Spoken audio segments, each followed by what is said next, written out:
Fala galera, sejam muito bem-vindos ao nosso curso de CSS. Nesse curso eu vou te dar a base que você precisa ter de CSS para começar no desenvolvimento web. Então esse tutorial é para completos iniciantes. Se você não sabe nada de CSS, se você nunca teve contato com CSS, pode ficar tranquilo que esse tutorial é para você. Eu vou pegar na sua mão e vou mostrar tudo que você precisa saber sobre CSS para começar a usar ele em seus projetos, beleza? Esse curso, galera, é uma continuação do nosso curso de HTML. Então, se você ainda não viu o nosso curso de HTML, eu vou deixar o link aqui no card aqui em cima. Então, se você ainda não viu, pausa esse vídeo e assiste lá, porque todos os conceitos que a gente aprendeu lá, a gente vai usar aqui. Todos esses conceitos serão muito importantes nesse curso aqui. Então, se você ainda não assistiu ele, pausa esse vídeo, assiste lá e aí você volta aqui. E galera, eu quero adicionar duas coisinhas para vocês antes da gente começar o curso. A primeira é que a forma de criar o CSS varia de programador para programador. Então, um programador pode fazer o seu CSS de X forma e o outro de Y forma. Eu vou passar a forma que eu faço aqui para vocês. E a gente não vai falar sobre tópicos mais avançados dentro do CSS, como Flexbox, Grid, Animations, Transitions e etc. Por quê? Porque se eu falasse sobre esses tópicos aqui, esse curso ia ficar muito longo e ia ficar muita informação para você aprender de uma vez. Então, eu vou fazer cursos dedicados ao Flexbox, Grid, Animations e Transitions, beleza? Galera, vamos começar então falando sobre um pouquinho sobre o que é o CSS. CSS significa Cascading Style Sheets e ele não é uma linguagem de programação, galera. CSS é uma linguagem de estilo. CSS é uma linguagem usada para criar designs de sites, designs de páginas web, designs de arquivos HTML, beleza? E o que a gente precisa para começar esse tutorial? A primeira coisa, a gente vai precisar de um navegador de internet, Chrome, Edge, Firefox, etc. Eu recomendo fortemente o Chrome ou o novo Edge ou qualquer outro navegador baseado na engine Chromium, porque quando você tem essa engine presente no seu navegador, o seu navegador ele possui uma ferramenta chamada Chrome Developer Tools, que é uma ferramenta que a gente vai usar aqui e que ela é muito útil para você que quer se tornar um desenvolvedor web. A gente usa isso muito no nosso dia a dia. E outra coisa é o nosso editor de texto, como VS Code, Sublime, Atom, etc. Tem várias opções que você pode escolher. Eu vou usar o VS Code aqui nesse tutorial, recomendo ele, eu gosto muito dele, beleza? Então vamos lá, galera. Vamos criar uma pastinha aqui na nossa área de trabalho. Vamos colocar curso CSS. Vamos abrir o nosso VS Code aqui. Deixa eu fechar. Não tem. A gente vem aqui, ó. Vamos abrir o nosso VS Code aqui. Vamos em File, Open Folder. Vamos abrir a pasta que a gente criou. E vamos criar um arquivo chamado index.html. Nesse index.html a gente vai digitar HTML5 e apertar Tab. O VS Code já vai dar toda a estrutura HTML aqui pra gente. Deixa eu dar um zoom aqui para ficar mais fácil. E beleza, vamos colocar aqui o título: curso CSS. E aqui no body vamos colocar um H1 Olá Mundo. E vamos abrir esse arquivo aqui. Então vamos aqui na nossa pastinha que a gente criou, curso CSS, vamos abrir. E beleza, né, galera? Tá feito aqui o nosso arquivo HTML, bonitinho. E agora como a gente vai começar a estilizar esse arquivo aqui? E agora que a gente vai começar a usar o CSS. Galera, há três formas de adicionar CSS no nosso arquivo HTML. A primeira forma é um inline CSS, que é direto do elemento HTML. Isso é uma má prática, tá, galera? Por quê? Porque a gente fazendo isso, a gente vai misturar o nosso HTML com o nosso CSS. Isso não é bom porque pode ficar uma bagunça. Pode não, com certeza vai ficar uma bagunça conforme o seu código cresce. E a melhor forma, né, sempre a melhor forma é você separar o máximo o seu CSS do HTML. Mas eu quero mostrar todas as formas aqui para vocês, então vamos começar com a inline CSS. Eu vou deixar esse texto vermelho, tá? Então vamos deixar esse texto vermelho. Galera, é muito simples. É muito simples. Deixa eu jogar aqui pro ladinho. Deixar aqui, beleza. Vamos colocar simplesmente style, tá? Dentro da tag que a gente quer estilizar. Style. Vamos abrir aqui as aspas, vamos colocar color red, color vermelho, né? Ponto e vírgula, a gente vai recarregar e tá vermelho. Bem simples, mas é uma prática, como eu já falei para vocês. A segunda forma de adicionar é usando o CSS interno.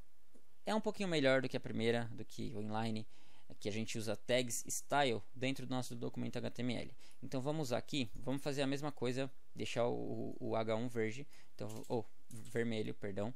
Vamos recarregar aqui, beleza, tá preto. Essa forma é a seguinte, a gente vai colocar a tag style dentro da nossa tag head. É importante, tem que ser dentro da nossa tag head. Então aqui dentro da tag head vamos colocar style. e vamos selecionar o H1. Como a gente seleciona? Muito simples, simplesmente colocando H1, abrindo chaves, fechando chaves, escrevendo aqui color red, mesma coisa. Salvei, recarreguei e está vermelho.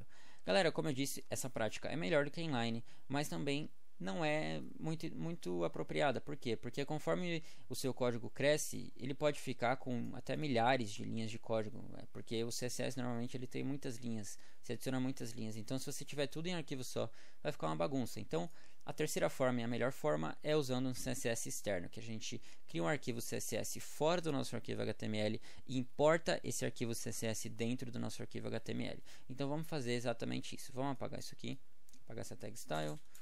Salvei, recarreguei, está preto. Vamos criar um arquivo chamado styles.css e nesse styles.css vamos colocar exatamente a mesma coisa que estava lá. H1 color red.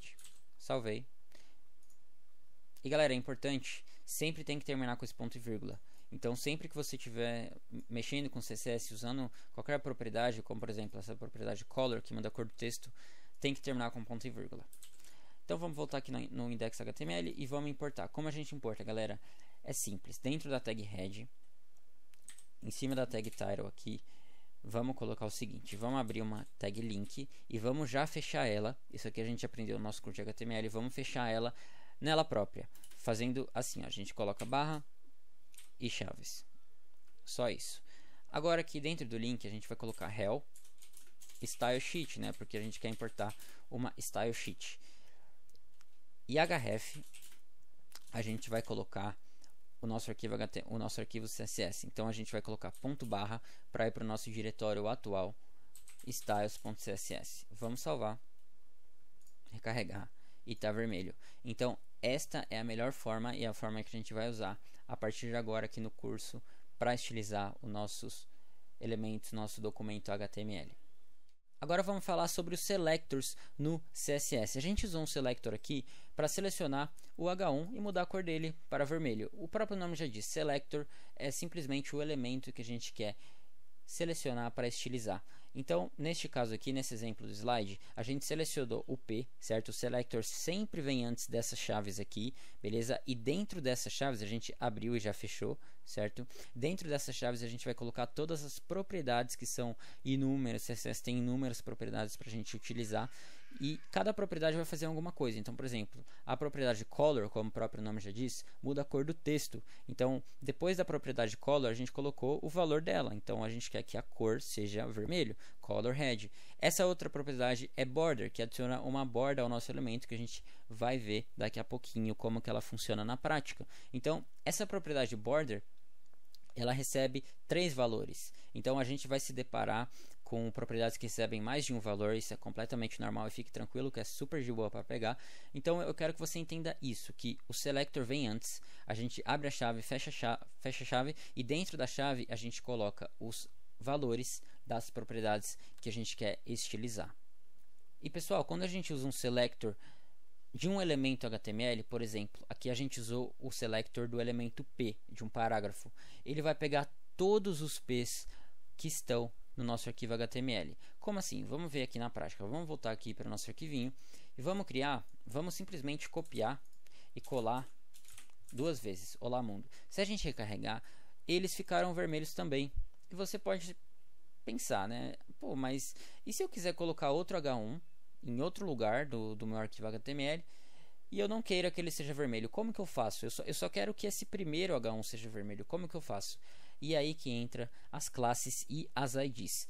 Então a gente consegue selecionar elementos específicos no CSS, porque mais uma vez, se a gente usar selectors desta forma aqui, como por exemplo a gente está usando o H1, ele vai selecionar todos os H1s da página. Então se a gente colocasse aqui, por exemplo, a cor yellow, ele colocaria yellow em todos os H1s, e não é sempre que a gente quer isso. Nossa, que negócio feio. Meu Deus, deixa eu voltar aqui. E não é sempre que a gente quer isso. E é aí que a gente usa as classes e IDs. Com classes e IDs a gente consegue selecionar elementos específicos, galera. E antes de explicar esse slide, na verdade eu vou mostrar para vocês na prática que fica mais fácil. Vamos apagar isso aqui, beleza? Vamos deixar preto. E eu quero estilizar só esse segundo H2. Eu quero estilizar esse olá mundo aqui do meio.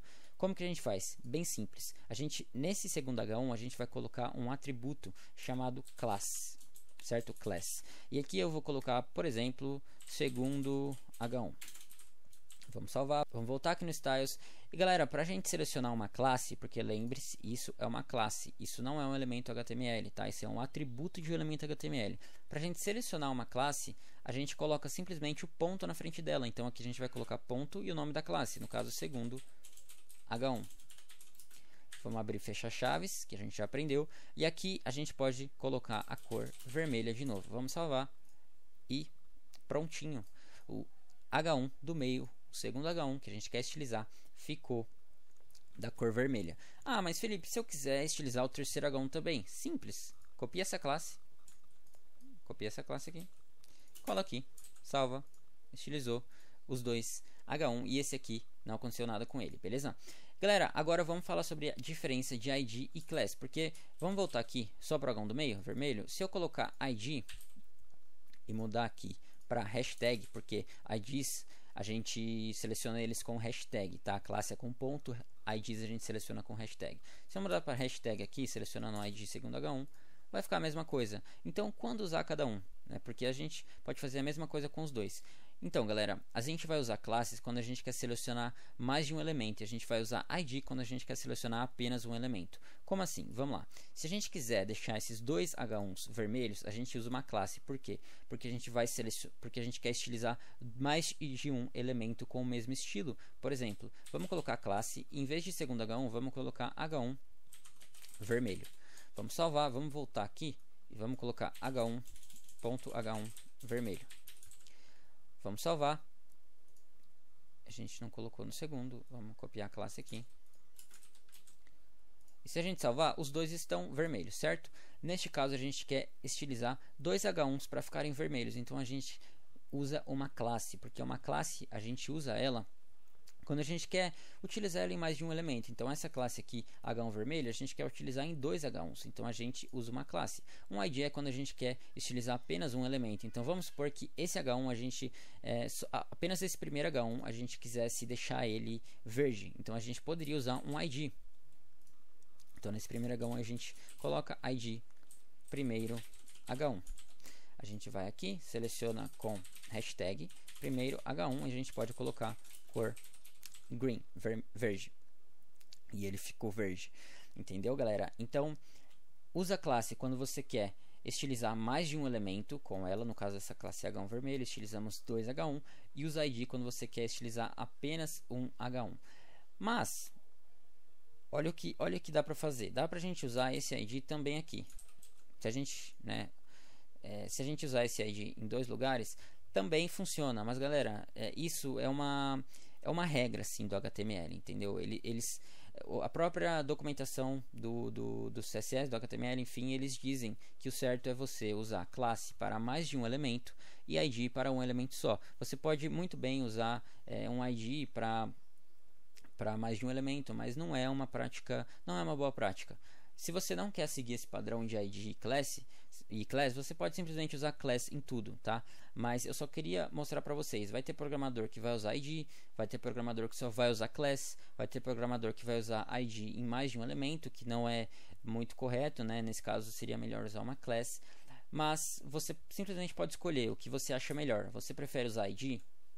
Usa ID. Você prefere usar só class? Usa só class. Eu tenho o costume de usar só class, muito raramente eu uso ID. Então nesse tutorial aqui eu vou usar ID aqui e ali só para mostrar para vocês, mas eu quero deixar bem claro que aqui é aberto para você. Você escolhe como você quer programar, o jeito que você quer escrever o seu código, beleza? Pessoal, agora vamos dar uma olhadinha nas cores no CSS. A gente já deu uma brincadinha aqui, né? A gente colocou color red, color green, então a gente já mexeu com essa propriedade, mas eu quero explicar ela melhor para vocês. E galera, a gente pode adicionar cores no CSS de três formas. A primeira é pelo nome da cor. O HTML, perdão, ele já vem com cores pré-definidas que a gente pode usar, e essas cores a gente pode usar simplesmente escrevendo o nome delas. Então, por exemplo, aqui red e white são cores pré-definidas que a gente pode usar simplesmente digitando red e white. E tem uma lista enorme, galera, são muitas cores que o HTML já dá para você por padrão, você não precisa fazer nada.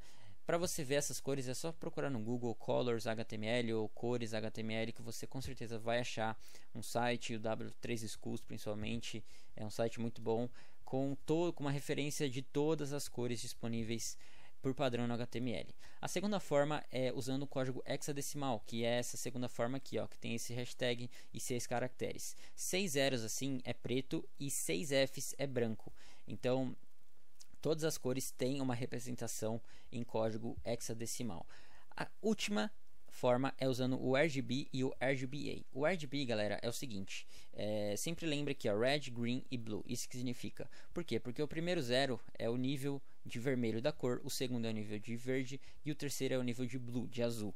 Então, nesse caso aqui, essa cor é um azul, o azul mais escuro que tem. Por quê? Porque o 255 é o número máximo. Então, se ali está 255 no último, é o azul mais forte. Se está, por exemplo, 100, é um azul mais fraquinho, entendeu? Quanto maior o número, mais forte é a cor. E o RGBA é a mesma coisa do RGB, só que esse A aqui, ó, esse último elemento aqui, esse último valor é a opacidade. Então, se está 1, não está nada opaco, está totalmente, né, não está nada transparente, perdão, está totalmente, né, tá sólido totalmente. Se está 0.6 está um pouquinho transparente, se está 0.1 está muito transparente, quase invisível, se está 0.8 está mais ou menos ali, mas vocês entenderam, né? O valor ali, o último valor define a transparência, sendo que 1 é sem transparência nenhuma, e você pode ir diminuindo esse valor. Pessoal, vamos voltar aqui para o nosso arquivinho e vamos dar uma mexidinha aqui. Vamos colocar uma div com uma classe, tá? Uma div com uma classe de container, e dentro dessa div vamos colocar um H1. A gente já aprendeu, né, o que é classe, etc. Então a gente vai estilizar isso aqui depois no CSS, e nesse H1 vamos colocar olá mundo. E aqui embaixo vamos colocar um parágrafo e vamos colocar lore em 30 e apertar tab. O VS Code já vai dar um texto com 30 palavras pra gente. E vamos salvar. E galera, a gente vê que a fonte está bem feia. A fonte está horrível, né? Não, me desculpa se você gostou dessa fonte, todo respeito, mas eu acho que está muito feia.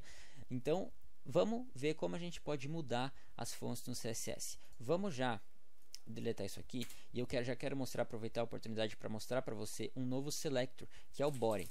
O body, ele vai pegar tudo que está no body aqui, galera, tudo que está no body. Então, tudo que está aqui nessa tag body. Então, se a gente colocar aqui color red, tudo vai ficar vermelho. Fechou? Então, o que eu quero fazer aqui, galera? Eu quero mudar a fonte de tudo que está no body. Eu quero mudar a família da fonte, né? Esse texto. Então, vamos colocar, a propriedade que a gente usa é font family. E vou colocar aqui Arial, Helvética e Sans Serif. Eu já vou explicar para você como que isso funciona, fica tranquilo. E se a gente carregar, já mudou e já ficou muito mais bonito mesmo. A gente também pode mudar a font size, o tamanho da fonte. A gente pode, o padrão é 16 pixels, então se eu colocar 16 pixels salvar, não mudou nada. A gente pode aumentar um pouquinho, eu vou deixar 18 pixels.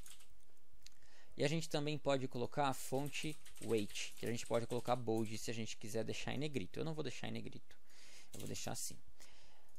Então é assim que a gente pode manipular as fontes, galera. Agora vamos dar uma olhadinha mais a fundo nas fontes. É o seguinte, galera. Assim como as cores, o HTML já vem com fontes pré-definidas, fontes que a gente já pode usar.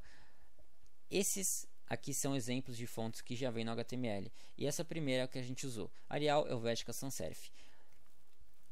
Esse Arial aqui fala o seguinte para o navegador. Olha, deixa tudo com fonte Arial.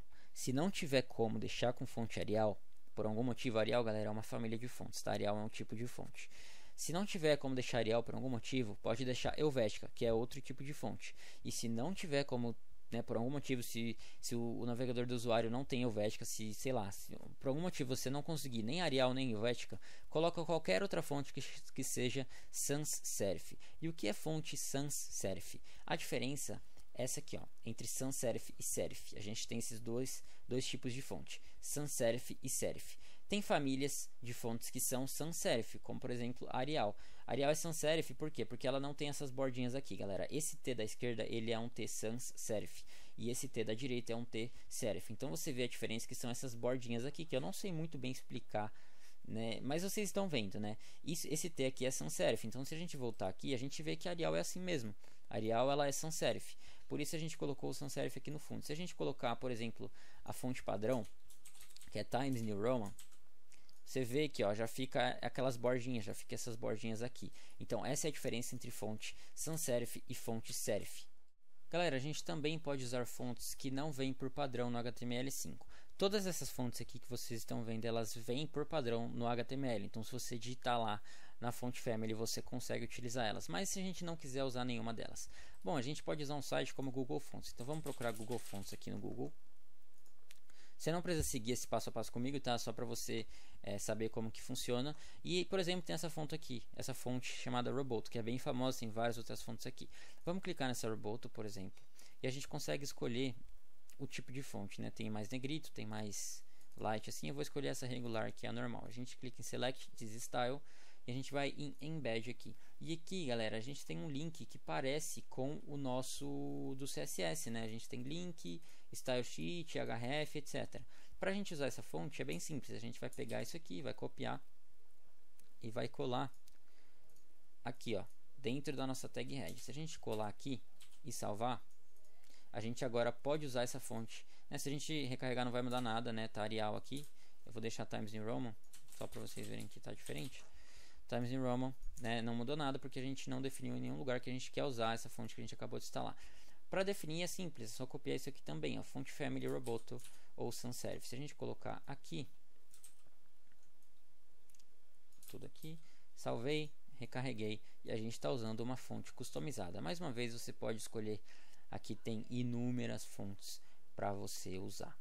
Pessoal, vamos voltar aqui para o VS Code e vamos combinar uma coisa. A gente vai escrevendo o código, vocês vão acompanhando comigo tudo que eu vou escrever agora e depois eu explico para vocês o que a gente fez, beleza? Que eu acho que se eu mostrar na prática para vocês primeiro fica melhor para depois eu explicar. Então vamos lá. Vamos estilizar um pouco essa classe container aqui, essa div com a classe container. Vamos colocar um plano de fundo, mudar a cor da fonte. Então bora lá. Aqui no CSS vamos colocar ponto .container. Aqui vamos colocar um background color, tá? Essa propriedade ela muda a cor do fundo. Vamos colocar 333, que é um cinza, né? E a cor, que muda a cor do texto, vamos colocar EEE. Ponto e vírgula, beleza? Já ficou dessa forma. E galera, eu quero diminuir, né? Porque tá ocupando todo o espaço aqui. Eu não quero que fique assim. Eu quero que ocupe menos espaço. Então vamos colocar uma propriedade chamada width, que é a largura. A gente pode colocar em pixels. Então, por exemplo, 960 pixels. Se a gente carregar, ficou menor, beleza? E galera, eu vou mostrar para vocês agora três propriedades muito importantes que são margem, border e padding. Vamos escrever aqui, eu já explico para vocês. Vamos lá então colocar margem alto. Isso aqui vai fazer com que esse elemento fique no meio da página. Por quê? Porque quando a gente fala margem alto, a gente está falando para o navegador o seguinte: olha, coloque esse elemento de uma forma... Posicione esse elemento nessa div container de uma forma que a margem fique igual dos dois lados. Então aqui, ó, a margem deste lado esquerdo é igual a desse lado direito. A única forma das duas margens ficarem iguais é colocando o elemento no meio da página. Vamos colocar agora o padding. O padding vamos colocar 20 pixels e vocês vão ver, deixa eu colocar assim, vocês vão ver que vai dar um espaçamento, ó. Tem um espaçamento dentro do conteúdo. E vamos colocar também border 3 pixels solid head. Já vou explicar para vocês. Recarreguei e tem uma bordinha aqui vermelha. Mas galera, tem um probleminha nessa width. Por quê? Você já deve ter percebido. Quando a gente diminui, tá vendo? Ela não vai junto, ela continua 960 pixels e ó, não vai junto. Para a gente resolver isso é muito simples. A gente pode colocar porcentagem. Então se a gente colocar, por exemplo, que a width vai ser 80% e salvar, a width ela vai ser sempre 80% da página. Então se a página está pequenininha assim, a width vai ser 80% desta largura aqui. Se ela está grande assim, a width vai ser 80% dessa largura aqui. Beleza? Então é bem melhor colocar 80%, porque 80 ou outra unidade, né, outro número, mas sempre porcentagem, para ficar mais responsivo assim, para ficar mais adaptável a diferentes larguras. Galera, agora falando um pouquinho mais destrinchado sobre padding, margem e border. Dá uma olhada nessa imagem aqui, galera, que ela é bem importante. Padding é o espaço dentro do conteúdo. Então vocês podem ver aqui, ó, que esse content aqui seria, por exemplo, a nossa div container, tá? Imagina a div container. O content seria a div container. O padding, galera, seria o espaçamento do conteúdo para a borda. Então, neste caso aqui, eu vou mostrar aqui para vocês que vai ficar mais fácil. Se a gente colocar o padding, por exemplo, 60 pixels, o espaço do conteúdo para a borda aumentou, beleza? E vocês podem ver aqui na imagem que tem padding right, bottom, left e top. Esse padding aqui que eu usei, ele já está colocando 60 pixels em tudo, top, né, top, bottom, right e left. A gente pode, por exemplo, colocar apenas no top. Então padding top 60 pixels. E aí ficou só no top. A gente pode colocar padding left 60 pixels também. Salvar. Ficou aqui na esquerda também. Vamos colocar right e bottom. E aí vai ficar a mesma coisa que estava antes. Então, se você quer a mesma medida em todos, né? Se você quer a mesma medida em top, left, bottom e right, você pode simplesmente usar padding 60 pixels. Eu vou comentar aqui. Mesma coisa que acima. Então, isso aqui, galera, é um atalho para isso aqui. Beleza? Então, o padding, ele é o espaçamento dentro do conteúdo, é o espaçamento do conteúdo em relação à borda. A borda é simplesmente a borda. A borda é a borda do conteúdo. Por exemplo, aqui a gente colocou uma borda de 3 pixels. A gente colocar de 15 pixels, salvar a borda vai ficar maior. Tá vendo? É um traçado mesmo em volta do conteúdo. É mais simples, né, do que o padding. É simplesmente o traçado em volta do conteúdo. A gente pode colocar a largura dela aqui com pixels e a gente pode colocar o contorno, né, o tipo de contorno. Tem dotted também, que são pontinhos assim, mas na maioria das vezes você vai usar o solid. E aqui a gente pode colocar a cor. Então a gente pode colocar, por exemplo, em hexadecimal também. A gente poderia colocar FE, que é um branco, salvar. Ficou branco, não deu pra ver, né, porque o fundo é branco. Mas a gente poderia também usar hexadecimal, RGB, né, a gente pode usar, que a gente aprendeu aqui. Vou colocar um azul. Beleza? Então, esta é a border. Isso aqui também é um atalho, tá, pessoal? A gente pode, por exemplo, deixa eu comentar isso aqui. A gente pode, por exemplo, fazer border top 1 pixel solid head. Aí fica apenas ali em cima. Deixa eu colocar mais para ficar mais fácil. 15 pixels. Aí fica apenas no top. A gente pode... É a mesma coisa do padding, galera. Mesma coisa. A gente pode colocar tanto left, right, bottom, ou usar simplesmente este atalho aqui, tá? Que aí a gente já coloca no top, left, right e bottom. Agora, pessoal, um pouquinho mais sobre a margem. A margem, galera, ele é o espaçamento fora do conteúdo. Então, o padding é o espaçamento dentro do conteúdo, a border é a borda do conteúdo e a margem é o espaçamento fora do conteúdo. Vou mostrar para vocês melhor aqui. Deixa eu vou deixar aqui, galera. Eu vou colocar a mesma coisa aqui, quer ver? Vou colocar border top só para ficar aqui para vocês verem depois. Vou colocar top left, right e bottom. Se eu salvar, fica a mesma coisa que antes. Eu vou comentar, pegar este aqui, jogar aqui para baixo e comentar aqui. Mesma coisa que acima. E aqui eu vou tirar o comentário. Beleza. Então, galera, vamos mexer um pouquinho com margem. Eu vou aumentar isso aqui. Beleza. Eu vou tirar essa margem, vou deixar ela normal. O elemento vai se alinhar à esquerda, certo? Eu vou colocar, galera, uma margem left. Então eu quero, na verdade, eu vou colocar uma margem top.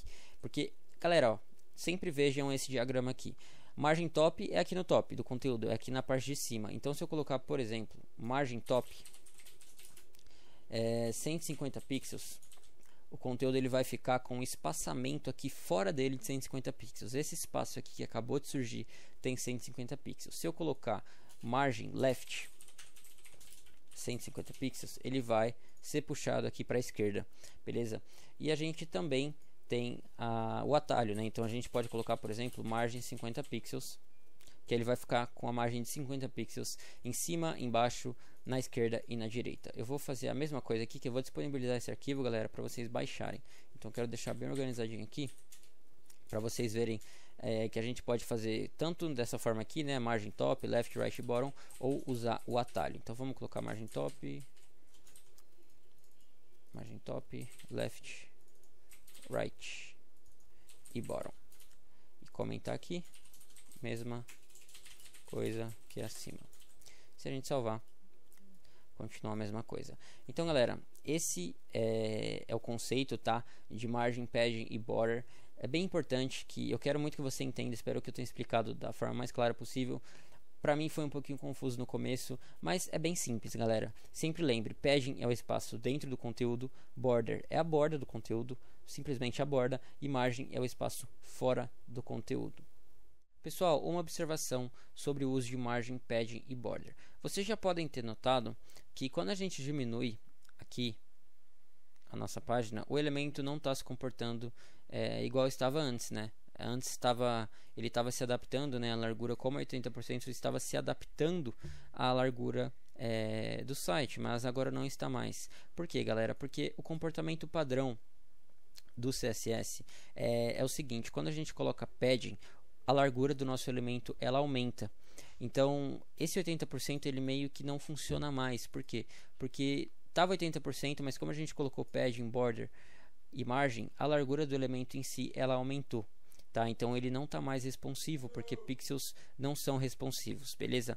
Como a gente resolve isso? Bem simples. A gente vai adicionar uma propriedade chamada box sizing border box. Se a gente salvar, recarregar, prontinho, está como estava antes. E galera, vocês sempre, não sempre, mas quase sempre vocês vão usar box sizing border box no projeto de vocês. Por quê? Porque muito dificilmente você vai querer que a largura do elemento seja afetada, seja influenciada pelo padding que você coloca. Por quê? Porque isso deixa as coisas meio confusas, né?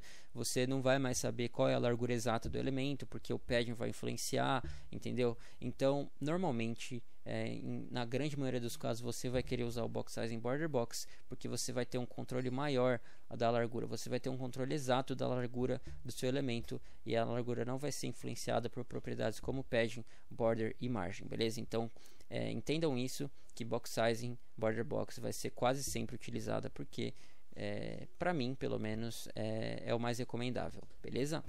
Pessoal, então vamos voltar aqui para o nosso projeto e começar a adicionar mais coisas a ele. Vamos aqui para o index.html e vamos colocar uma site aqui, uma lista com alguns links de redes sociais.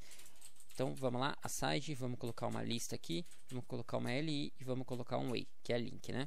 Aqui a gente vai colocar twitter.com e aqui dentro do way vamos colocar Twitter. A gente vai aqui no final da li e vamos apertar Shift Alt e seta para baixo, que aí já vai duplicar a linha pra gente. Vamos colocar instagram.com aqui embaixo e Instagram. E vamos também adicionar um título, né, aqui em cima da URL, vamos colocar um H2 com o nome redes sociais, escrito redes sociais. Recarregar e beleza. Vamos estilizar agora, né? Vamos estilizar essa lista aqui. Para isso, vamos colocar uma classe aqui na side. Vamos colocar uma classe de main side. Vamos salvar. E aqui no CSS, vamos pegar essa classe. E dentro dessa classe, galera, eu quero pegar a UL. Por quê? Porque eu quero tirar essas bolinhas aqui da lista. E para a gente tirar essas bolinhas da lista, a gente precisa pegar a UL. Para fazer isso é bem simples. A gente quer pegar a UL que está dentro da classe main side, certo? No CSS, vamos colocar .main side, UL. E a gente já pegou a UL que está dentro da classe main side. Vamos colocar list style. Opa, não é essa propriedade. List style none. E aí vai tirar essas bolinhas. A gente pode também colocar square, que aí fica esses quadradinhos, mas eu vou deixar none. E vamos também alinhar esses textos aqui para o meio. Vamos deixar no meio da página. Para isso é bem simples. Aqui na UL a gente vai colocar text align center para alinhar o texto para o centro. E ficou aqui no centro. Vamos alinhar também um H2. Vamos lá, ponto main side, H2. E vamos colocar text align center. E galera, vocês podem ver aqui que a lista parece que ela está um pouquinho mais para a direita, né, do que o H2 aqui. Isso é porque a lista ela vem com um padding por padrão. Vários elementos vêm com padding por padrão. Para tirar, a gente vai aqui na UL e coloca padding igual a 0. Se a gente salvar, o padding ficou igual aqui ao H2. Pessoal, agora vamos ver um pouquinho sobre links. Aqui a gente tem dois links. Vamos customizar eles um pouquinho. Para isso, a gente precisa selecionar eles, né? Então, vamos lá. A gente vai pegar .main side, UL, e dentro da UL a gente vai pegar esses A's aqui, certo? Então, vamos colocar A. E aqui a gente vai colocar text decoration none. Ops, não é essa a propriedade. Text decoration none. Isso vai tirar essas linhas aqui que o link vem por padrão. E também vamos mudar a cor, né? Que vem com uma cor, esse azul aqui. Vamos deixar preto, beleza. E agora eu quero apresentar para vocês um estado chamado hover, que dá uma olhada no que ele é. Vamos copiar isso aqui. Vamos colocar aqui. E depois do A, vamos colocar 2 pontos hover. E aqui vamos escrever color red. Dá uma olhada no que vai acontecer. Quando a gente passar o mouse por cima, a cor vai ficar vermelha. Então é isso que o hover faz. O hover, ele deixa a gente estilizar o que vai acontecer com o elemento quando a gente passar o mouse por cima dele. A gente pode usar ele em outros elementos também, como no H2 aqui, a gente pode também usar o hover. Se a gente copiar aqui e colocar hover, a gente pode também colocar color green, por exemplo. Se a gente salvar, recarregar, quando a gente passa o mouse por cima dele, ele fica verde. A gente pode até mudar o cursor, né? Que o cursor ele fica com estilo de texto. A gente pode colocar também cursor igual a pointer. Se a gente salvar, o cursor ficou igual a pointer. Também tem outro estado, galera, que é o visited, que ele vai estilizar os links que a gente já visitou. Então vamos ver na prática. Vamos colocar ponto meia side, ULA visited desta forma e vamos colocar color green. Vamos salvar. Por enquanto não mudou nada, mas se a gente visitar esse link aqui e voltar, é porque não é um link válido, né? Twitter tem que colocar um HTTPS. Então vamos colocar HTTPS e ficou verde porque a gente já clicou nele, beleza? Aqui também no Instagram tem que colocar HTTPS, mas se eu não me engano eu já cliquei, galera, antes de gravar o tutorial, então vai ficar verde. Exatamente, então já ficou verde porque eu já cliquei nele antes. Mas o Visited, ele faz isso, tá? Ele estiliza os links que a gente já visitou. Pessoal, agora vamos dar uma olhadinha em forms. Vamos criar um formulário, vamos colocar um formulário aqui no nosso projeto e vamos estilizar ele pelo CSS. Aqui embaixo do aside eu vou colar um formulário que a gente fez no nosso curso de HTML. Se você tem o arquivo dele, se você fez o curso de HTML, tem o arquivo dele guardado aí, é só copiar e colar aqui. Se você não tem, pausa o vídeo aí agora e copia esse código aqui. Neste código, pessoal, a gente tem um formulário bem simples, né? Vamos recarregar aqui para vocês verem. Com primeiro nome, segundo nome, e-mail e mensagem. Vamos estilizar tudo isso aqui e deixar um pouquinho mais bonito. Primeira coisa que a gente precisa fazer é dar uma classe para o nosso form, né? Para o nosso form inteiro. Então vamos criar uma classe main form. Aqui a gente vê também que cada div recebe uma label e um input, né? Então essa div recebe uma label input, essa uma label input e assim vai indo. Então vamos criar uma classe para estilizar todas elas. Então vamos colocar class form group. Vamos copiar isso aqui. Vamos colar aqui embaixo também. Colar aqui e colar aqui. Agora a gente pode estilizar todas essas classes aqui de uma vez. Então vamos fazer exatamente isso. Vamos aqui para o nosso CSS, vamos comentar com Ctrl+, vamos colocar formulários. E aqui vamos colocar ponto .mainForm para, né, o mainForm é a classe do formulário inteiro, beleza? Então vamos colocar um padding left que está muito colado ali na borda, né? Então vamos colocar padding left 10 pixels. Vamos colocar mais, vamos colocar 20 pixels. Beleza. Agora, vamos criar um espaçamento entre as divs form group, né? Lembrando, a form group recebe a label e o input, vamos criar um espaçamento entre eles. Vamos colocar então .mainForm, .form group, que form group está lá dentro do mainForm. Aqui a gente vai colocar um padding bottom de 10 pixels. Vamos salvar e já ficou espaçado aqui. Galera, aqui entra aquilo que eu falei para vocês sobre o CSS pode variar de programador para programador. Por quê? Porque se eu colocar margem bottom aqui, o resultado é exatamente o mesmo. Então isso aqui, né, tem gente que vai usar margem, tem gente que vai usar padding, mas os dois atingem, né, atingem o nosso objetivo, que é criar um espaçamento entre os form groups. Então você pode usar a margem se você quiser, eu vou usar o padding, mas é só para você saber que em momentos como esse realmente depende muito, tá? Do que o programador quer fazer, do que ele prefere fazer. Então eu vou usar padding aqui. Vamos deixar essas labels em cima do input. Acho que fica mais bonito, né? Eles estão lado a lado porque a label ela tem display inline por padrão. Então vamos mudar isso. Vamos pegar .mainForm, .form group, vamos pegar as labels e vamos colocar display block. Vamos salvar, recarregar e agora elas estão em cima dos inputs. Vamos colocar um padding nesses inputs também para eles ficarem mais espaçados, né? para assim o espaço dentro deles for maior, ser maior. Então vamos colocar .mainForm, .formGroup, vamos pegar os inputs e vamos colocar padding de 10, 15 pixels, não 10 pixels, 10 pixels. E beleza, já ficou mais espaçado. E pessoal, vocês viram que esse submit, né, esse botão aqui, ele não ficou com o padding. Por quê? Porque ele não está dentro da classe formGroup. Se eu tirar esse formGroup aqui e pegar todos os inputs do formulário, aí sim ele vai ficar com padding. Mas eu não quero que esse botão fique assim, a gente vai estilizar ele separadamente. Então eu só quero pegar os inputs que estão dentro das divs com a classe de formGroup. Então no caso, este input, este input, este input aqui. O text area ele não vai ser estilizado também porque não é um input. O text area é outro elemento HTML, não é um input. Então vamos salvar, recarregar e beleza. Agora vamos estilizar esse botão aqui.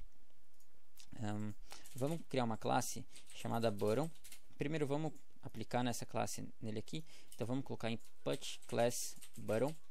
Salvar, vamos voltar aqui para o styles.css. Vamos colocar um padding de 15 pixels, vamos colocar um background color de 333 e color de se a gente salvar, já está assim. E galera, vocês veem que tem uma bordinha aqui por padrão, né?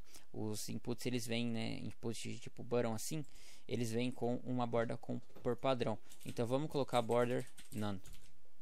Vamos salvar e beleza. Aí a borda que vem lá por padrão já sumiu, já ficou mais bonito aqui o nosso input. Galera, antes da gente continuar estilizando o nosso formulário, eu quero crescer esses inputs aqui, deixar eles mais largos. Vamos, antes disso, mudar esse container aqui, porque se a gente maximizar, essa classe container aqui, ela tá bem feia, né? Vamos deixar ela no meio. Para fazer isso, é bem simples, né? Eu já expliquei para vocês, usando a margem alto. Então, tudo aqui na classe container, margem top, left, right, bottom, vamos deixar tudo alto. Então, se a gente apertar no 50 pixels, a 2 cliques, a gente pode apertar Ctrl D. Ctrl D mais uma vez, mais uma vez, mais uma vez. A gente seleciona esses 50 pixels e a gente pode escrever alto. E a margem ficou alto. E pessoal, e agora está no meio, certo?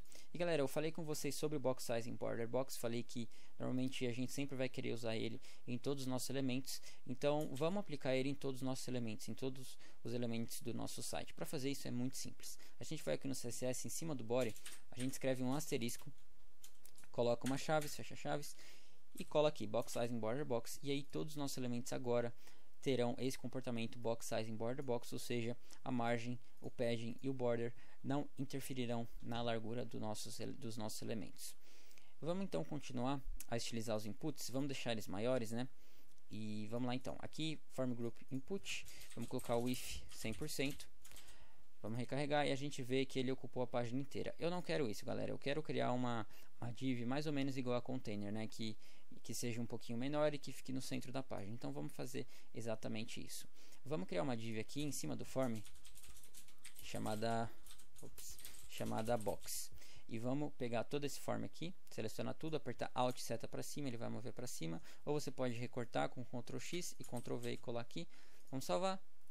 E aqui na classe box, eu acho que eu já estilizei, exatamente, eu já estilizei ela, galera. Mas o que eu fiz aqui basicamente, eu coloquei a width de 80% e coloquei a margem auto. Então a width ela ficou 80% da página e a margem ficou auto, de modo que, né, o elemento, a div box vai ficar no meio da página. E a gente pode usar elas essa classe box em outros lugares do nosso site. Quando a gente for criar mais conteúdo, a gente pode colocar esse conteúdo dentro dessa div box e esse conteúdo vai ficar com a width 80% e no meio da página. Beleza? Galera, agora eu quero falar um pouquinho com vocês sobre position, que é um tópico bem importante no CSS. Então vamos para os slides, eu vou explicar para vocês pelo slide, tá? A gente vai para o slide, eu explico para vocês, depois a gente aplica aqui na prática, beleza? Então bora lá. Bom pessoal, no CSS a gente tem uma propriedade chamada position. Essa propriedade ela é responsável pelo modo que o elemento é posicionado na página. Nós temos 5 possíveis valores que a gente pode atribuir para essa propriedade: o static, o relative, o fixed, o absolute e o stick. Vamos destrinchar cada um deles, eu vou explicar cada um deles para você agora. Então vamos lá.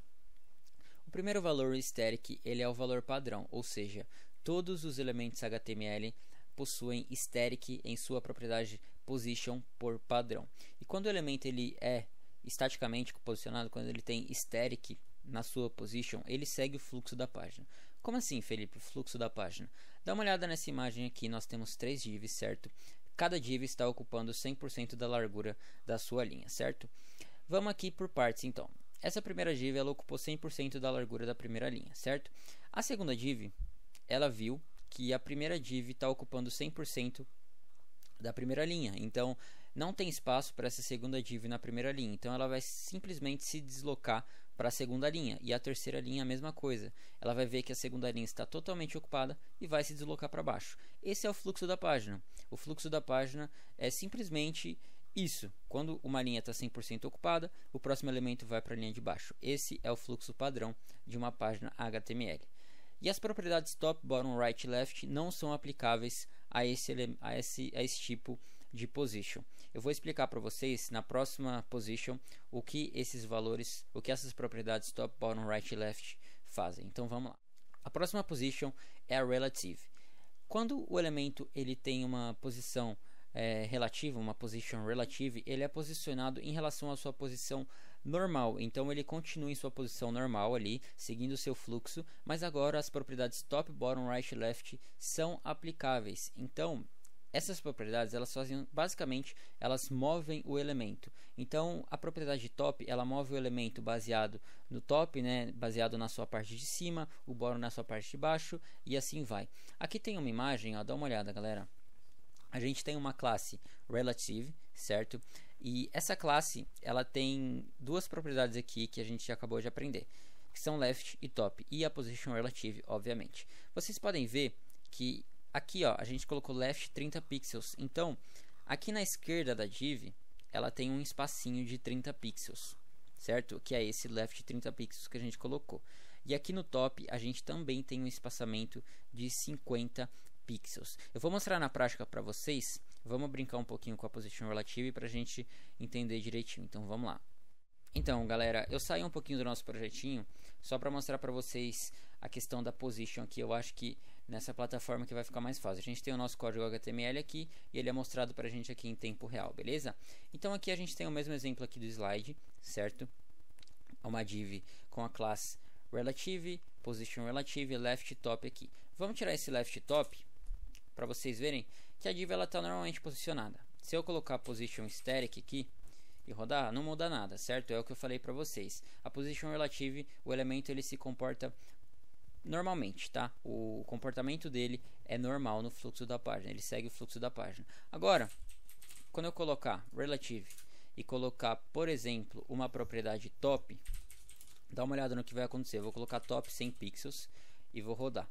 Vocês viram que esse elemento ele foi deslocado 100 pixels para baixo. Por quê? É como se a gente colocasse 100 pixels aqui em cima dele, beleza? Então o elemento ele vai ser deslocado aqui para baixo. Se eu colocar left 100 pixels, tenta adivinhar o que vai acontecer. Ó, se você pensou isso aqui, você acertou. Ele criou 100 pixels aqui no left, na esquerda do elemento. Se eu apagar esse left e colocar right, e colocar 100 pixels e rodar, ele vai criar 100 pixels aqui na direita do elemento. Então a position relative é basicamente isso. A gente consegue mover o elemento baseado em sua posição normal. Ó, eu vou voltar aqui para como estava antes, para só o top, para ficar melhor para vocês verem. Esse 100 pixels, galera, é em relação à posição normal do elemento, beleza? Ó, eu vou tirar esse aqui. Essa é a posição normal, certo? Essa aqui é a posição normal. Quando eu colocar top 100 pixels, ele vai adicionar 100 pixels a partir daqui para baixo. Então, a partir dessa posição que o elemento está agora, a posição normal dele, ele vai adicionar 100 pixels para baixo. Beleza? Então, esse é o conceito da position relative. O elemento ele fica posicionado normalmente até que a gente use alguma das propriedades para mover ele, como top, right, left e bottom. Beleza? Então, vamos agora para a próxima position, que é absolute. Quando o elemento ele tem position absolute, ele é posicionado em relação ao seu elemento pai mais próximo, que possui um position relative. Se você não entendeu, fica tranquilo que a gente vai ver na prática e você vai entender muito mais facilmente, beleza? E se esse elemento não tiver nenhum elemento pai com position relative, ele é posicionado em relação ao body do documento HTML. Então vamos ver na prática que você vai entender melhor. Ó, dá uma olhadinha aqui, acompanha comigo que eu vou te explicar. Nós temos aqui duas divs. Essa div aqui, essa div com a classe relative, ela tem position relative. E dentro dessa div nós temos outra div com a class absolute que tem position absolute. Ou seja, essa div aqui ela tem position relative e ela é pai dessa div que tem position absolute. Assim como a gente viu no slide, que o elemento, quando ele tem position absolute, ele é posicionado em relação ao seu elemento pai mais próximo que possui position relative. Ou seja, essa div com position absolute, ela vai ser posicionada com relação ao seu elemento pai, ou seja, a esta div aqui. Beleza? A gente pode ver aqui que ela já está posicionada, que eu já coloquei um valor aqui. Eu coloquei top 80 pixels e right 0 pixels. Mas vamos tirar aqui para vocês verem. Quando a gente não especifica nenhum valor top, right, left ou bottom, a div ela segue o fluxo normal da página. Então, mesmo se a gente mudar a posição e colocar static, por exemplo, vai continuar no mesmo lugar. Porque como a gente não especificou top, right, left ou bottom, ela vai seguir o fluxo normal da página. Mas vamos colocar absolute. E vamos colocar, galera, top 0. E olha o que vai acontecer. Ela vai se posicionar aqui, bem aqui no topo da sua div pai, que é a div com position relative. Se a gente colocar right 0, olha o que vai acontecer. Ela vai aqui para a direita do seu elemento pai, dessa div maior aqui. Por quê, galera? Porque, como a gente viu no slide, quando nós temos dois elementos em que o elemento pai ele tem position relative e o elemento filho ele tem position absolute, esse elemento filho agora ele se posiciona em relação ao seu elemento pai. Então aqui, quando a gente usa essas propriedades, a gente está usando em relação ao nosso elemento pai, então em relação a essa div maior. Se a gente colocar bottom 0, por exemplo, tenta adivinhar o que vai acontecer. Dá uma olhada, ó, vê se você acertou. Ela foi aqui para baixo, ó. Por quê? Porque o bottom 0, né, a parte de baixo do elemento pai é aqui. Quando a gente coloca bottom 0, ela fica colada aqui na parte de baixo. Se a gente colocar right 0, ela vai ficar colada ali na direita. Se a gente colocar top 0, ela vai ficar colada na direita e aqui em cima. Beleza? Então, é isso que eu quero que você entenda, que a position absolute, quando ela é usada dentro de um elemento que tem position relative, o elemento que tem a position absolute, ele se posiciona com relação ao elemento que tem a position relative, beleza? Então vamos brincar mais um pouquinho. Se a gente colocar, por exemplo, top 50 pixels, ela vai ir um pouquinho aqui para baixo, ó. Tá vendo, ó? Entre a borda aqui dela e aqui, ó, a borda da div maior tem 50 pixels, beleza? Porque, lembrando, ela se posiciona com relação a essa div aqui com position relative. Se a gente colocar left 50 pixels, ela criou 50 pixels aqui, ó, entre essa borda aqui da esquerda e entre essa borda aqui da esquerda da div maior. Se a gente aumentar, se a gente aumentar, agora aqui tem 150 pixels, beleza? Então é assim que a position absolute funciona quando a gente usa ela com o elemento que tem position relative. Agora a gente viu aqui também que se o elemento com position absolute não tiver nenhum elemento pai com position relative, ele é posicionado em relação ao body. Como assim, Felipe? Vamos ver. Vamos tirar essa position relative, vamos tirar essa div que tem position relative e vamos deixar só a que tem position absolute.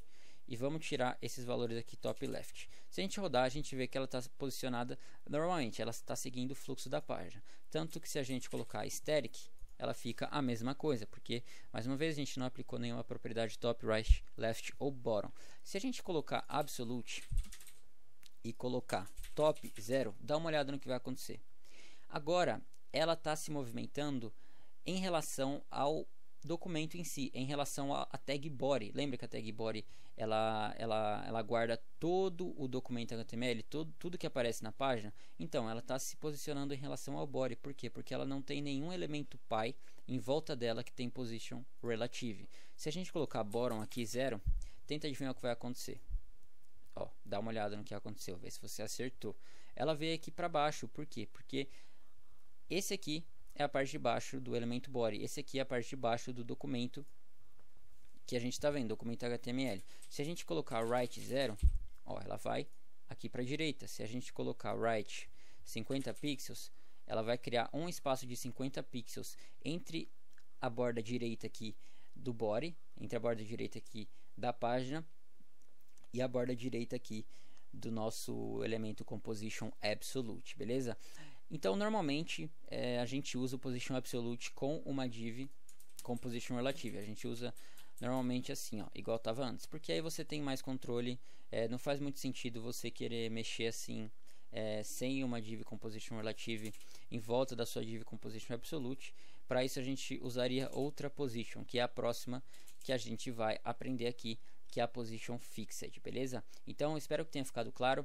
Se parecer um pouco confuso, volta o vídeo, assiste de novo, que pode ser um pouco confuso essa questão de position, mas você consegue, todo mundo consegue aprender, beleza? Então vamos lá para a próxima position, que é a fixed. Quando o elemento ele tem position fixed, ele é posicionado em relação ao viewport. O que é viewport? Vamos lá, eu vou te explicar, fica tranquilo, mas vamos terminar aqui primeiro. Ele sempre vai ficar na mesma posição, mesmo se a página for rolada, e as propriedades top, bottom, left e right são aplicáveis. Então vamos ver na prática como que funciona. Ó, a gente tem uma div aqui com a classe container, e essa div ela tem uma altura de 1200 pixels. Eu coloquei essa altura bem grande só para a gente conseguir rolar aqui. E a gente tem uma div com position fixed, que é essa div aqui, beleza? Aqui a gente está com position fixed, bottom tá 0, right tá 0. Galera, o viewport ele é basicamente a visão do usuário inicial do site. Então, isso aqui é o viewport, tá? A visão dele é basicamente o documento inteiro, mas se a gente rolar, o viewport ele continua, tá? O viewport ele é o que o usuário consegue ver da página, beleza? Basicamente isso. E aqui a gente pode ver que esse elemento ele está posicionado lá embaixo no bottom, certo? Porque a gente colocou bottom 0, e aqui no cantinho da direita porque a gente colocou right 0. Se a gente tirar isso e salvar, a gente vê que ele segue o fluxo da página.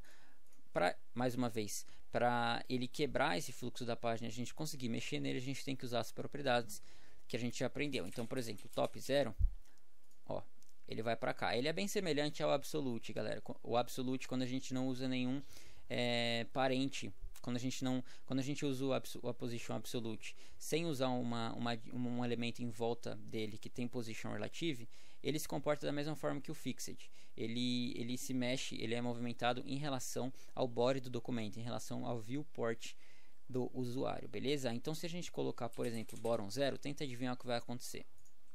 Aqui, ó, ela veio aqui para baixo, porque aqui é a parte de baixo do documento. Se a gente colocar right 30 pixels, ele vai criar 30 pixels aqui, ó, entre a direita do documento e entre o elemento. E ele não sai da posição, galera, quando a gente roda, quando a gente faz o scroll, quando a gente rola, essa é a palavra em português. Quando a gente rola a página, ó, ele não sai. O position absolute ele sairia, tá, galera? O position absolute ele sairia aqui. Se a gente colocar, por exemplo, position absolute e rodar, ele é a mesma coisa, só que ele sairia, beleza? O fixed ele não sai. Mesmo se a gente rolar a página, ele não sai, beleza? E mais uma vez, galera, o absolute aqui ele não tem nenhum container com position relative. Então se a gente colocar right 0, ele vai para cá. Se a gente colocar top 0, ele vai aqui para cima. Então o fixed e o absolute são bem parecidos, tá? Mas o fixed ele continua mesmo se a gente rolar a página, beleza? Então esse é o conceito do position fixed. Bora lá para o próximo. O próximo valor que a gente pode colocar na nossa propriedade position é o stick. Quando a gente usa o stick, o elemento ele é posicionado em relação à posição do scroll do usuário. E as propriedades top, bottom, left e right são aplicáveis. Vamos ver na prática como que ele funciona. Ó, galera, a gente tem essa div aqui, ó. A gente tem, pode ignorar tudo isso aqui eu só coloquei para a gente conseguir rolar aqui, tá? A gente tem essa div aqui com a classe stick, e essa div ela tem a position stick. Esse aqui pode tirar. Essa div ela tem a position stick. A gente pode ver que ela está posicionada normalmente. Se a gente colocar static aqui, não muda nada, certo? Porque esse é o comportamento do stick, galera. O stick ele vai se posicionar normalmente até que a gente role. Quando a gente rolar e o nosso scroll chegar no elemento, dá uma olhada no que ele vai fazer. Ele vai ficar lá em cima. Por quê? Porque a gente colocou top 0. Se a gente colocar top 50 pixels, ele vai ficar um pouquinho aqui para baixo, ó. Ele continua na posição normal até a gente rolar aqui. A gente rolou e ele ficou com um espaço de 50 pixels entre o top do body, tá? O position stick, galera, ele também se movimenta em relação ao viewport, tá? Assim como o fixed. Então, se a gente colocar mais uma vez 0, rodar, ele vai ficar na posição normal, e quando a gente rolar, quando o scroll chegar nele, ele fica lá se comportando como um elemento fixed, beleza? Isso aqui normalmente é usado para barras de navegações, né? Você tem uma barra de navegação aqui em cima do seu site, que você tem o seu logo e tal, e você quer que ela permaneça mesmo quando o usuário desça a página. Então você pode colocar position stick top 0, tá? Aí você tem esse efeito aqui, beleza? Bem de boa, galera. Bom, pessoal, agora que a gente aprendeu sobre a propriedade position, vamos voltar aqui para o nosso projetinho e vamos brincar um pouquinho com ela. Aqui embaixo dessa div com a classe box, vamos colocar uma div com a classe box e relative. A gente pode perfeitamente colocar mais de uma classe em uma div. Neste caso aqui, os estilos da classe box e da classe relative que a gente vai criar vão ser aplicados a essa div aqui. Vamos colocar outra div aqui dentro com a classe absolute. Essa div aqui, a py nela vai ter a position relative e essa aqui vai ter a position absolute. Vamos colocar um H1 aqui, olá mundo, e uma carinha feliz. Vamos lá, beleza, tá aqui. Vamos estilizar aqui então, galera. Vamos colocar positions. Aqui a gente vai pegar a div com a classe relative e vamos colocar position relative. Vamos colocar uma borda de 3 pixels solid 333 e acho que beleza. E vamos colocar uma altura também, galera, de 500 pixels, porque eu quero conseguir rolar a página para mostrar para vocês a position stick e a fixed, beleza? Então vamos salvar, recarregar e estamos rolando aqui. Agora vamos pegar a classe absolute que está dentro da div com a classe relative. Aqui a gente vai colocar position absolute e vamos colocar o texto lá embaixo. Então vamos colocar bottom 0. Ficou com esse espaçamento aqui, galera, porque o H1 ele tem margem por padrão. Para a gente tirar é bem simples. A gente coloca o relative absolute e vamos pegar o H1 que está lá dentro. Vamos colocar margem 0. Vamos salvar e beleza. Agora ele está ali coladinho sem espaçamento. Vamos criar uma barra de navegação aqui em cima, galera, e usar a position stick nela. Aqui em cima da classe container, vamos criar uma nave. Se a gente no VS Code, galera, escrever nave.main navbar, ele cria uma navbar com uma nave com a classe main navbar pra gente. Se a gente escrever nave jogo da velha main navbar, ele cria uma nave com a id main navbar. Vamos usar id porque a gente só está usando classe, né? Então vamos usar id aqui. Aqui vamos colocar um H1 com barra de navegação. Vamos salvar e tá ali, beleza. Vamos aqui pro CSS, vamos estilizar, vamos colocar barra de navegação. Vamos pegar a main navbar e vamos colocar background 333 e a color EEE. Vamos salvar e beleza, tá ali. Vamos colocar um padding também. Um padding de 15 pixels e o text align center. Opa, o VS Code tá maluco. Beleza. Vamos colocar uma margem bottom também, galera, para criar um espaçamento aqui na parte de baixo do elemento. Vamos colocar 10 pixels. Beleza, galera. Galera, tá com esse espaçamento aqui em cima, porque a body por padrão ela tem margem. Então se eu colocar margem 0, aí some, beleza? Mas aí vai sumir aqui embaixo também. Eu gosto de deixar 100, tá? Aí se eu quiser colocar margem em algum elemento, eu coloco nele e não no site inteiro, beleza? Então eu vou deixar margem 0 aqui no body. Agora, galera, vamos usar a position nessa navbar. Vamos colocar a position stick e vamos colocar top 0. Quando a gente salvar, ó, ela ficou ali em cima, beleza? A gente também poderia usar fixed, só que quando a gente usa fixed, galera, olha o que acontece. Top 0, né? Ela foge do flow, do fluxo, lembra que ela foge do fluxo do documento HTML? Então ela fica ali em cima e os outros elementos ignoram ela, porque esse elemento não está no fluxo, beleza? Não está no fluxo do documento, é como se ele não existisse para esses outros elementos aqui. Então por isso fixed não é tão legal para navbar. Fixed seria legal, por exemplo, para algum botão que sempre fica no site, por exemplo, um botão não sei, num aplicativo mobile, né, numa versão mobile, um botão de editar aqui no canto inferior direito, alguma coisa assim. Aí o fixed seria legal, mas para barra de navegação vamos deixar assim mesmo. Vamos criar um botãozinho, galera, e colocar position fixed nele. Então vamos criar aqui embaixo dessa box relative, vamos criar um button com uma classe de fixed button e vamos colocar, não sei, vamos colocar fixed. Agora aqui vamos salvar e ele está aqui embaixo. Agora vamos pegar ele aqui, vamos colocar fixed button, comentei com Ctrl barra, vamos pegar ponto fixed button, vamos colocar um background de 333, uma cor EEE, vamos colocar um border radius 50 pixels. Esse border radius, galera, deixa a borda meio arredondada. 50% vai deixar ela em círculo, ó, quase em círculo na verdade, ó. Olha como ficou. Nossa, ficou bem feio, cara. É que para ficar em círculo, ele precisaria não ter nada aqui dentro. Mas aí ele não ia aparecer também. A gente teria que colocar um if. Vamos colocar o if 30 pixels e height 30 pixels. E aí ele ficou um círculozinho. Eu vou deixar assim, tá, galera? Porque ali a gente colocaria um ícone, por exemplo, alguma coisa assim. Então eu vou deixar sem texto, eu vou deixar assim, beleza? E a gente pode também colocar um border radius nessa div aqui relative. A gente pode colocar border radius de 7 pixels.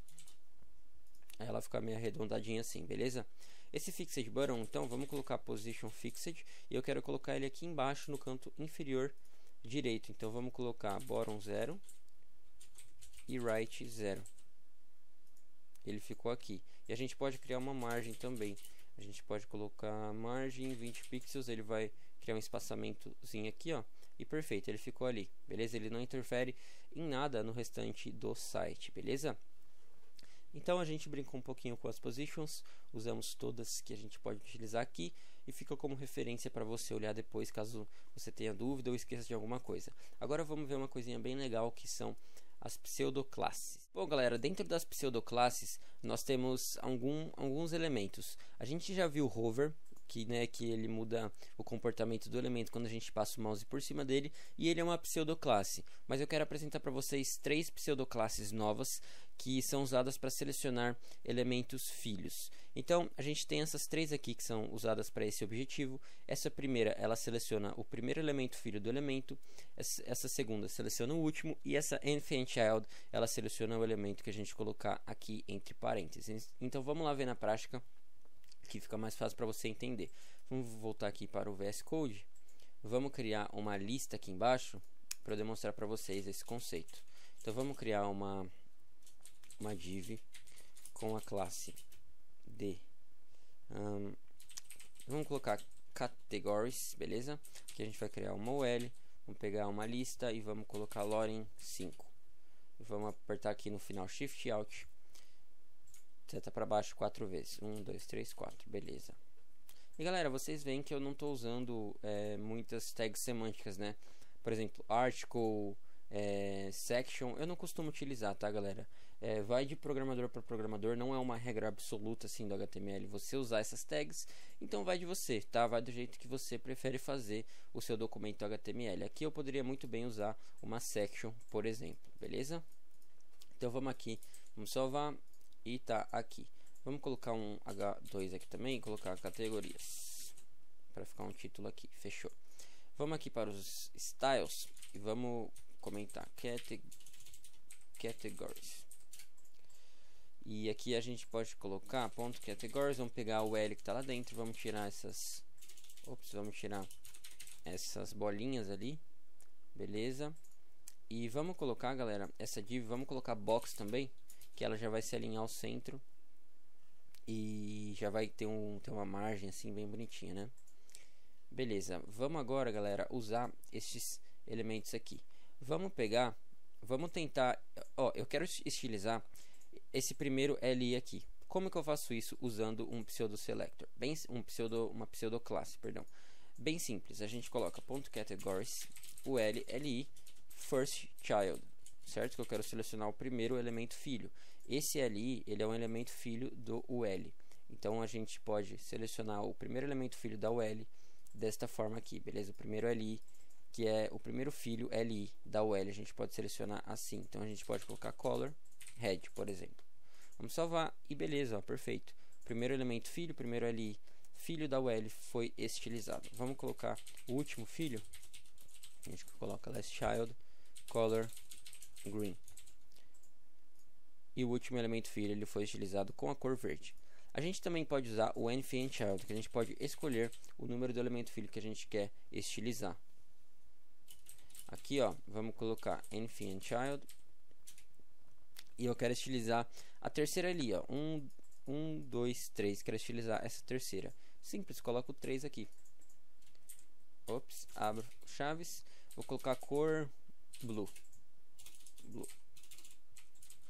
Salvar. E perfeito, ó. A terceira ali foi estilizada. E galera, a gente também pode usar elementos. A gente também pode selecionar elementos pares e ímpares com esse nth_child. Então vamos comentar tudo aqui.